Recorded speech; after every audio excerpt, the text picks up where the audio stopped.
Hello, everybody. This is Sandra Pelli Sandini, Intuitive Inner Peace Mentor, the Dragon Ally, and the Galactic Shaman. I am thrilled to have you here today. If you're watching this on YouTube, I would love it if you subscribed because your subscription to my channel makes a big difference in my world. And this is brought to you today by my book, A Spiritual How To, and it is found on most Amazons. This channel, Step into the Light, Step into Your Life, is a magical experience that a lot of people have in their lives when they decide to show up for themselves.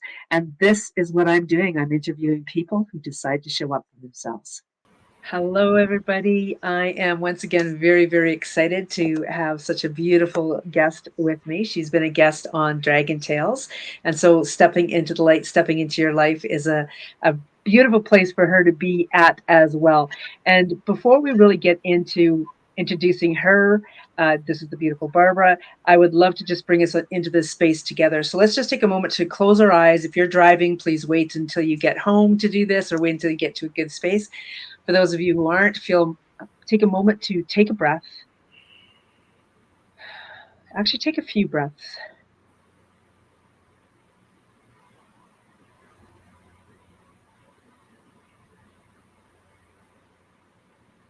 Feeling yourself settle into this beautiful energy, into this beautiful space that Barbara and I are creating together to witness each other, to witness you, and for you to have you witness us. That's a mouthful. So feeling into the energy of all this beauty, asking the mind, body, and soul, and all aspects of self to be open and willing to receive and share.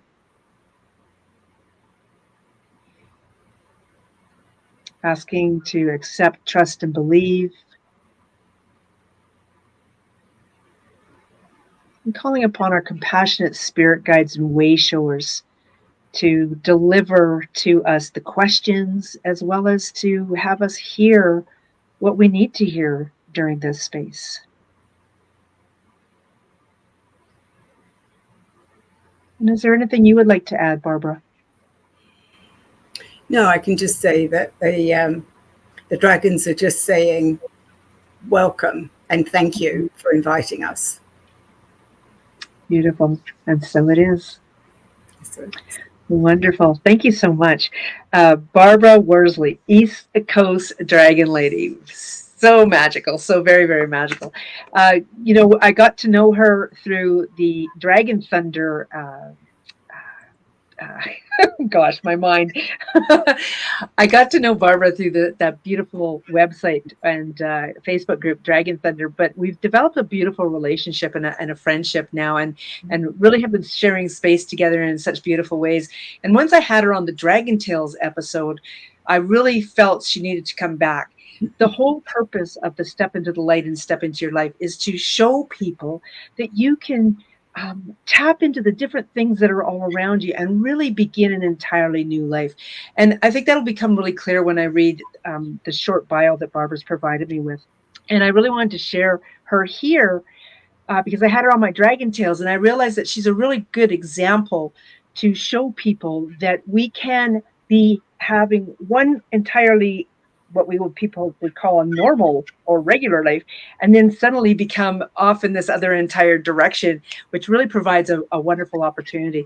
So Barbara Worsley, affectionately known as the East Coast Dragon Lady and Galactic Dragon Ambassador, is a retired registered nurse who has dedicated her life to spiritual exploration and dragon wisdom. With a career spanning over 30 years, Barbara has delved into various modalities, making her channel to numerous dragons, dragon collectives, and ascended masters, as well as now creating her own deck of cards as well. So I just really wanted to share all that little bit with you. And we're not really here to talk about the dragons, but how can we not talk about dragons when they're who we are, right? And who you are.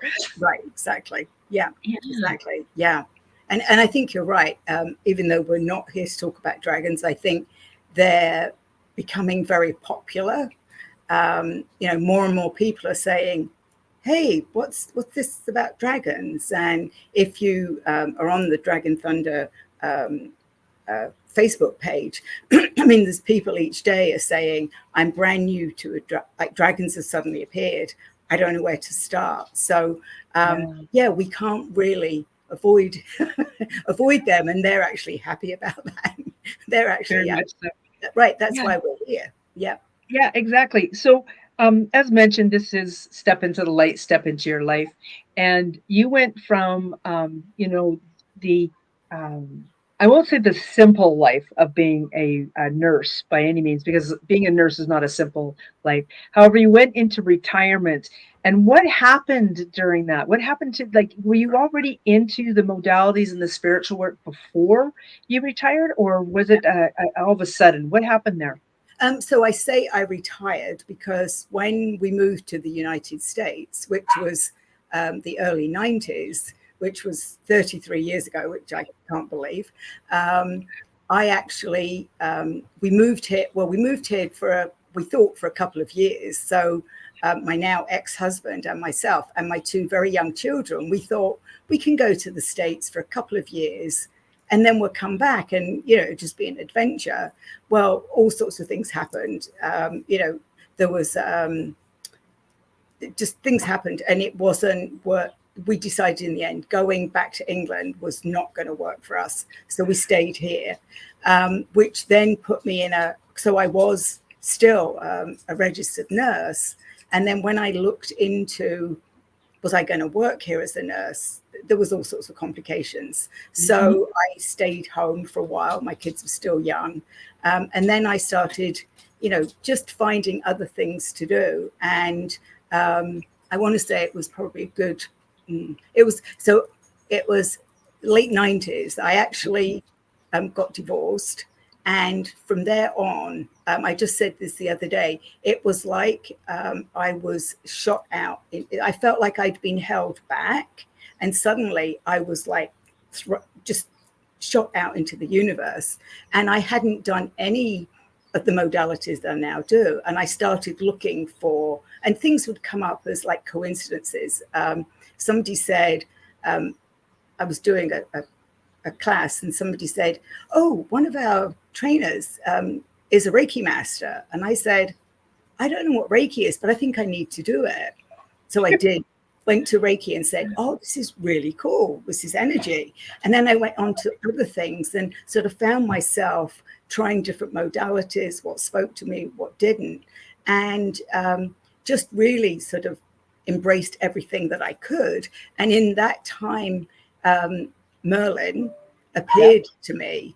And actually, when I was walking in the woods, suddenly he was there talking to me. And it was from sort of there on that he became he calls himself my connector. He says, I'm a connector, he is. And he really guided me for quite a few years. And then life happened. That's the only way I can describe it. My kids were growing up. I needed to work full time, those things. And I sort of drifted away from it. And then it was like 3-4 years.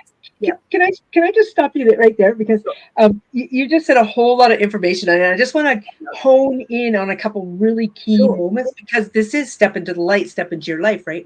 Yeah. What I heard you say was the first real pivotal moment was the divorce, and now being on your own with your kids. And I think that's really important for people to hear and understand, that oftentimes it is something major that happens in our life. For me, it was some major accidents. I dislocated my pelvis on both sides. I've heard of people who have had car accidents. I've heard people who've had a death in the family, and it's just totally has switched them. So I really wanted to, if you will, drive that home for people. Oh, so yes, because sometimes I sort of go, oh, people don't, but I think you're right. It's very important that, and the feeling that I got, and this just came up the other day, I felt like I'd been anchored down. I felt, and then when I was able to step away from actually a long marriage, I was married for 24 years. And it just wasn't working. And it was like the best thing that I really did. But it was the unknown. And I can remember my kids were like 12 and 13. And I remember saying to them, like, I don't know. If we stayed, if I'd stayed with Dad, I would have known what was going to happen. It would have been the same thing. Everything would be fine for a while. but I really don't know. And I don't know what's going to happen tomorrow. I don't know what's going to happen the next day or the next day. And that in some ways was scary, but it was also exciting because it's like, now I can do things. And it was a great, I remember it was, so we divorced in the July, and in the fall was the first time that I had really seen true colors. And I was in the woods. This was my first experience of Merlin.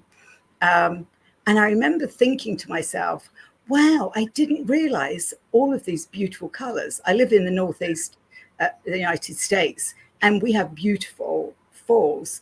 And I'd been here for years and I'd never really noticed them. And it was the intensity of the colors.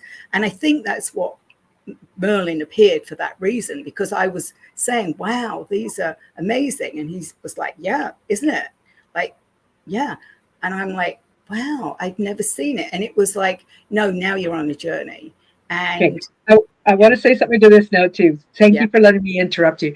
A couple things. One is I heard you say that it was scary to step out of one thing and into another thing, and yet you rose to the occasion. You had faith in yourself. You had faith in what was coming to you, whatever that was, and you persevered in your life and really moved forward. And because of that, you started to be aware of the world in an entirely different manner. yeah, Wow. yes, So then Merlin came in and just said, yes, this is what our world can be. yes. And yes, there are colors. Yes. And of course, and I was like, I'm free. And it was, and sort of, it was like, yeah, just so many magical things happened after that, that I just was like, oh, and it became, and even I have two sons, and even they were, it wasn't like, what's mum talking about? They were excited as well, about Reiki, about all that. And then I used to have people come to the house and I would do Reiki sessions. And, we had one dog and one cat. And then suddenly we had like 5 cats and 3 dogs, and life was like crazy, but it was fun. Mm-hmm. There was a few ups and downs, but again, I was just like, just got to go with it. That's what it You felt know, like. when I started on my path, when I really made the choice to start on my path with the conscious decision that this was something I was going to actively pursue, the spiritual life, the spirit guides, power animals, and what have you, I really recognized that something very similar to what happened to you was happening to me as well. Animals were really responding to me in a different way. Yes. I Yeah. didn't necessarily bring them home and adopt them, but they would show up in my yard. Yes. They would show up on Yes. my walks, etc. Yes, Yeah. yes, yes, and that was literally what happened. I remember my vet saying that, like, I think all the cat, because suddenly cats would appear, and that I think like the cats know. And she said, they're just knocking on your door, and your cats that you have are like, hey, come on in. Exactly. And it was especially that my kids really hadn't had that sort of freedom, and suddenly we were like, let's just have fun. That's what I used to say to them. Mm. Let's just have some fun. And then they would often say, oh, we wouldn't have been allowed to do this before. And I'm like, eh. And I became, when they were teenagers, I was the crazy mother that took them to all the concerts, and like nobody else wanted to take their kids. And people would say to me, I can't believe, how many kids are you taking to this concert? Oh, 7. They're all just getting in my minivan and we're just going. And Yeah. even the school they were at, they were like, I can't believe you take them. And they thought it was awesome that I was going to, these concerts that parents were like, I wouldn't have gone. It was so much fun because they had so Oh, much fun. Yeah. Yeah. I mean, I I remember can, going to see Ozzy Osbourne, right? Yeah. I can so hear the similarities between you and I. Like, Yeah. yeah, yeah, concerts and all sorts of things, and living life. Like, yeah. Yeah. Because we'd felt, I think they felt the same. We suddenly had this sort of freedom, and I wasn't judging. I mean, we still had rules, but there wasn't like judgment. And in fact, my home became like my kids never went anywhere. Everybody came and stayed with us. And at one point, one of the schools said, I think everybody has to have come to your house at least for a weekend to graduate. because they're Oh, always like, no. oh, we were over at so and so's house for the weekend. So, Yeah, so I never again, I had can to see the worry similarities. I never had to worry where were they, because people, and especially it was always like the the the the their sort of not even girlfriends, but just friends that were girls. The Yeah, parents would call and say, "Is my daughter there?" And I'd be like, "Oh yeah, she's been here, yeah." And it'd be like 5 of them hanging out all yeah, weekend. So yeah, yeah. I yeah, love it. So when did like you got a like what people consider mainstream job, I guess, or I did, yeah, regular job. So yeah. what kind of unfolded for you from those steps of that, and really, like you said, I heard you say that I was into this, and then I had to go and provide a living for our Yes, family, yes, myself and I my did. kids. So what kind of unfolded from there? Yeah. So it was sort of when my older son went to college, Okay. um, it basically child support stopped. And then I Yep. was like, oh, right, okay, so I need some, to do more regular work. I tried several things that really didn't work for me. At the same time, actually, both of my kids had some mental health issues and struggled around mental health. And somebody had said to me, I know exactly the job. Somebody is looking for um, for parents to work with parents that are dealing with mental health issues. And I think that would be really good for you. And I was like, oh, yeah, I've learned a lot from, special ed and all that stuff. And that was and I always say this. So when I was a nurse, I always used to say I was absolutely not going to do something. And I remember saying, I absolutely am not touching mental health, not going there, not doing it. That every time I said I'm not doing something, and there I was working in the mental health field. So because I had that lived experience with my kids, and I'm still doing that, even though I could have retired. And it's another passion. It was, I've always been fortunate that I've done a job that I really love, not just like, even as a nurse, like you don't do it because you're going to get fantastic pay. You do it because it's what you want to do. And the It's from same the with, heart. Yeah. yeah. So I stepped into that. And then when my kids had some struggles, they understood, like I Mm. took a few days off, they were understanding. And that sort of, it grew from there. And now I actually work for the Department of Mental Health Wow. um, in a more elevated position where I'm sort of overseeing some contracts and Okay. stuff. But I'm using, that role of being somebody with lived experience. My kids are in their 30s, mid to late 30s now. So that was, and that's what got me through that was choosing to do something that I thought I would never do. But I understood, I got very involved with, medication and, Yep. what that meant. And everybody would say, oh, I don't understand why. And I go, oh, well, I've got a nursing background and I'm fascinated by this. So Yes. even though I've not worked in the United States as a nurse, I've used a lot of that The to do background. the work. Yeah. So how and then this I hear you say this is what you're doing still, and, Right. and yet Yeah. again that's like stepping in. How did the dragons and the dragon Reiki in this come back Yeah. through? So it was a few years ago, and people had been asking me because they knew that I'd done some Reiki and done some other things. They're like, are you doing any of this now? And I'm like, no, I'm not. I didn't feel drawn to it. And then I remember it was end of a year, it was about 4 years ago. And I Okay. remember thinking, I think I will just, this upcoming year, I'm just going to ask for guidance. I'm going to say, you know what, take me on a journey. What should I be doing? Where should I be going? I don't know what I'm supposed to be doing. And I was asking those sort of questions. And I literally, and somebody described it as it was like I was going down a lazy river And I went over here and had some refreshers on Reiki and some other things. And then I sort of went somewhere else and, oh, this came up. Oh, maybe I'll dive into that. Oh, that's a good reminder. I still wasn't sure. I took a year of literally going through this. And it was at the end of that year that I had the feeling that something exciting was going to happen. And the new year came round and I literally, again, this, like, I felt like I was launched into that year. So that was like 3 years ago.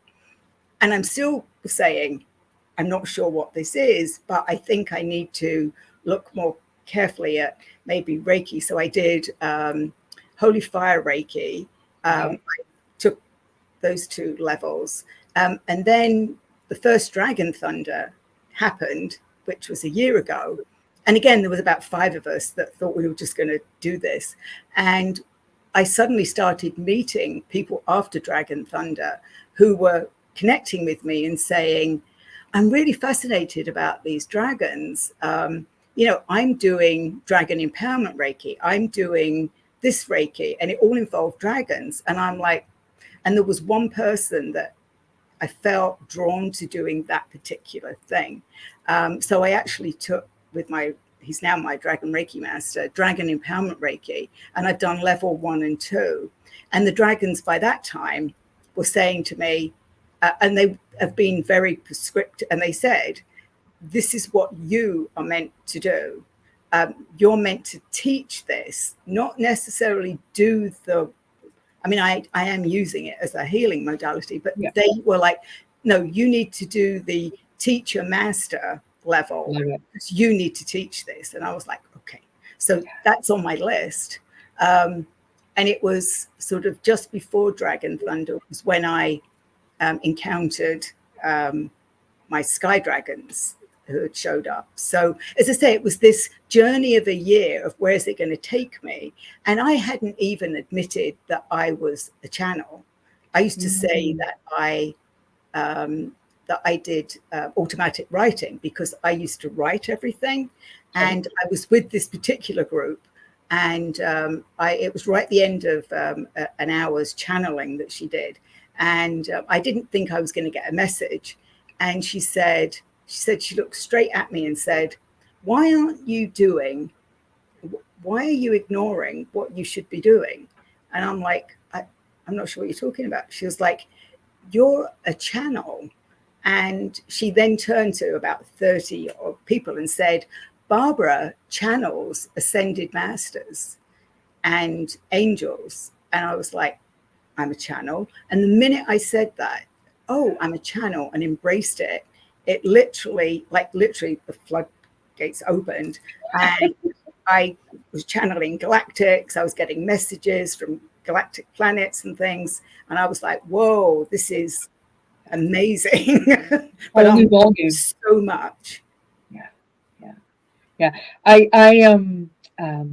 I'm just loving hearing the pathway, because I'm sure, just like myself, other people can relate to what you've experienced. And also too, I remember when I made a specific point of going, okay, well, this next year I'm choosing to accelerate my spiritual journey, and really magical things happen. So you made a point of putting out there, setting an intention, if you will, of, okay, I'm going to immerse myself for this year. Whatever comes up, I'm going to kind of dive into, and I'll see where it goes. And even through that, even in the finding of things that resonated with you, you were still just kind of in this, like you said, a little flow, just kind of meandering. And then somebody said something. And I think that's super powerful, because I often say to the people around me is, if somebody's saying something positive about you, listen to it and step into it. Right. Because that's the game where you start to change your life right there. And that's what you did, isn't it? And embrace something that for a while I was almost like saying, no, I'm not a channel. I was almost saying, it was like, do I really want to admit to that? Or like, am I scared to go there? But what was amazing was the messages that I would get and how precise they would be. A lot of times I wasn't aware in the beginning who it was, because there was a lot of messages from ascended masters and angels, and I would start writing and it would sometimes be 4, 5, 6 pages of just information coming. And then I'd say, well, who is this? And they would give me a name and I would Google it. I think my most famous one that I did that still makes me laugh was I got this beautiful message. It wasn't very long. And the person that was giving it to me was talking about how she walked side of me every day. She was there with me. And I was like, who is this? And she said, oh, this is Gwendolyn. I'm Merlin's wife. And I was like, Merlin's wife? And it was like very short, but said, I'm there with you every day. So I Googled, thank goodness for Google, I Googled Gwendolyn, the way she spelt it. And there it was saying Gwendolyn was Merlin's wife. And I was like, oh my goodness. And she, every now and again, she just sort of, she actually will connect me with Merlin or connect me with other things, but she's there walking with me is how she puts it. And that was like, wow, and I've had bizarre names that made no sense. I would Google it and it would say it was, the 1st century, somebody or other, and I just find it fascinating, the whole thing fascinating. I love it. I love it. So what do you kind of foresee in the future? Like, I mean, if you had a crystal ball. Right. So I'm still on a journey, but it's become more dragon. The dragons have really sort of picked me, and they've asked me to. So they often talk about me being a scribe. They say that they want me to speak for them and with them. I tend to connect more with collectives of dragons rather than individual dragons. But there are times when, like, guardian dragons will step forward. It's still a work in progress. I'm still not sure, but I'm not sure in the sense of I'm just waiting. The one thing that beginning of this year was when they actually said it was actually a large group of incoming dragons that wanted me to actually do this oracle deck, and they had many messages for me to actually they were like, we have all these messages we want you to share. And then it was like, we want to do an oracle deck. And I've said this a few times, they were very prescriptive and very persuasive. They were like, literally said, and even down to the colors, they picked Crayola and said, go to Crayola, and these are the colors. You have to have these colors. And then they wanted a different color on the back of the deck. And then they insisted on it being gold rimmed. They had to be a gold because that was the celestial dragons wanted the gold. And then I had, so my person who did the art, I would get a handful of messages. I would send them to her, and she would come up with the dragons. She connected very quickly and said, I know absolutely, I got this, I got this, I got this. And we went through these phases of lots of messages and then stop, and then lots of messages and stop. And at one point they said, they told me to take the week off. They said, you need to take the week off. And I'm thinking, oh, I'm taking the week off and we'll just finish off all these messages. So they were like good for a couple of days. And they said, that's enough. You need a break. So my week off was a few days of channeling and then take the rest of the week off. So, yeah. What's kind of fascinating to me is, and I want to say this for the listener especially, right? Yeah. I hear what you're saying, and I sit here in awe because the relationship that you have with the dragons, how they come through, how they're very specific in that. We're not going to go into any real detail about how that all transpires. Some of that you'll catch in my Dragon Tales episode with Barbara. Also, her, I believe it's called Elder Song. Is that correct? Yes. Your dragon podcast? Yes. Yeah. Very, very impactful listening to that as well. The thing is as a human, sometimes we sit in judgment of ourselves because I sit here and I hear Barbara, what she's experiencing with her dragons, and I don't experience anything like that. Right. I actually feel as though there's a lot of struggle occurring.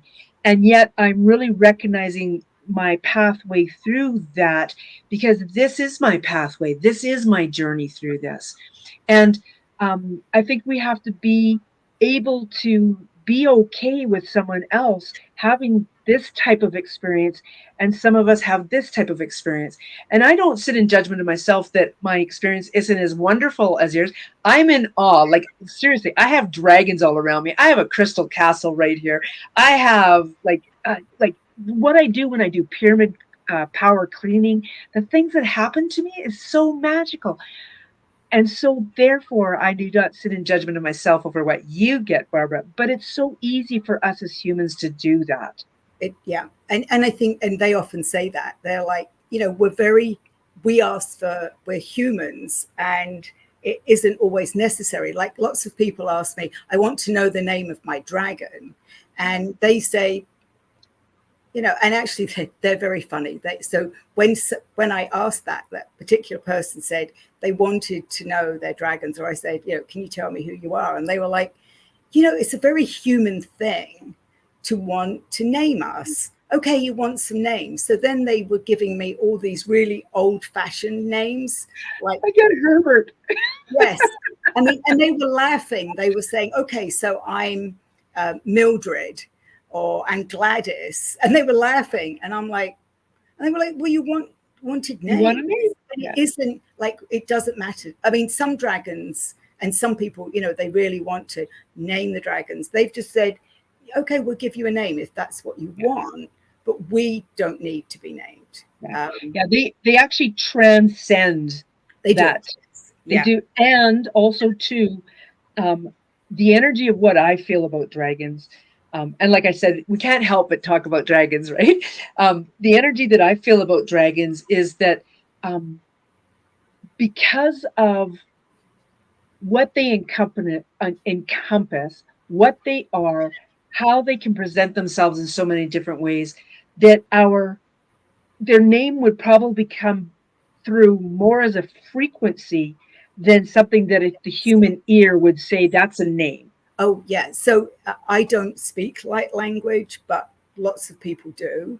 They've recently, again, this is, people are saying, oh, I get light language and I'm writing it. So the other day, and I saw a lot of people saying, I don't know what it is. I just write this light language.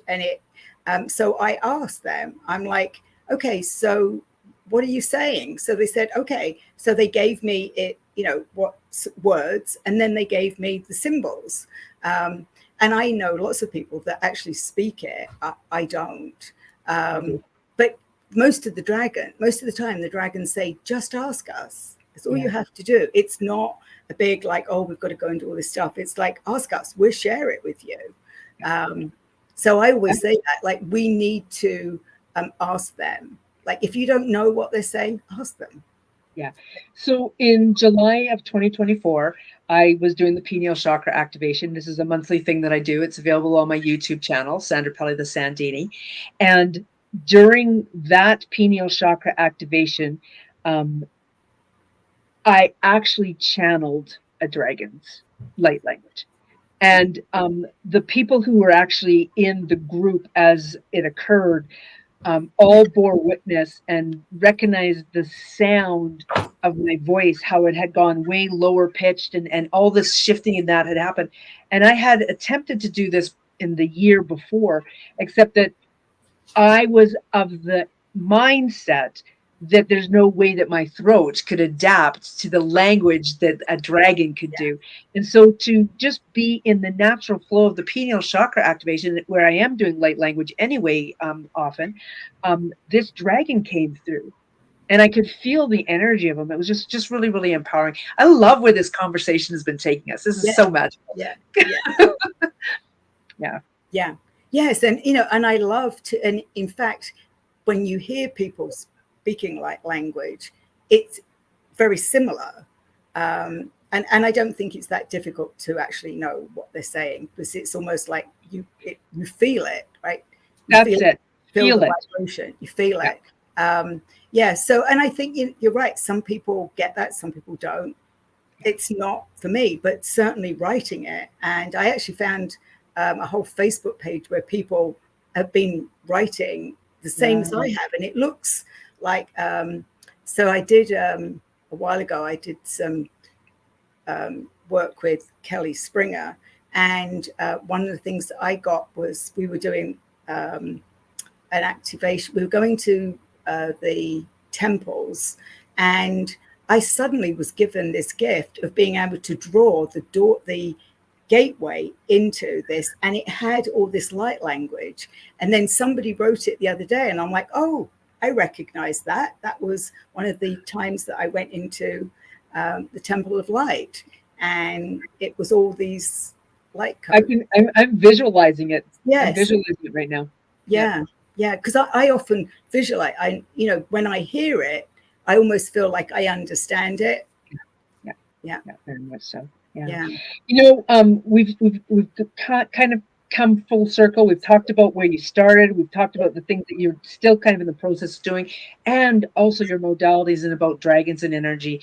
And we mentioned very briefly the ancient intergalactic guardians, the dragons of the multiverse oracle deck. Now, yeah, this in 2024, in about mid 2024, it came out, and you're still in the process of bringing them in. It's self-published, correct? You want to yes, tell us a little bit more about them? I know you spoke a little bit about the coloring in that. How can people find them? How can people get them? yes. So the best way is to email me, which is eastcoastdragonlady@gmail.com. I actually have a shipping company. Somebody introduced me to Pirate Ship, which is it's all done online, and it's actually significantly cheaper than going to the post office. The prices are going up, but and I'm also, if people are outside of the USA, I'm working with them on shipping. Because it can be a bit prohibitive, but I'm willing to work with them because what the dragons have said is we need to get it Yeah. out into the world. The furthest it's gone so far is Norway.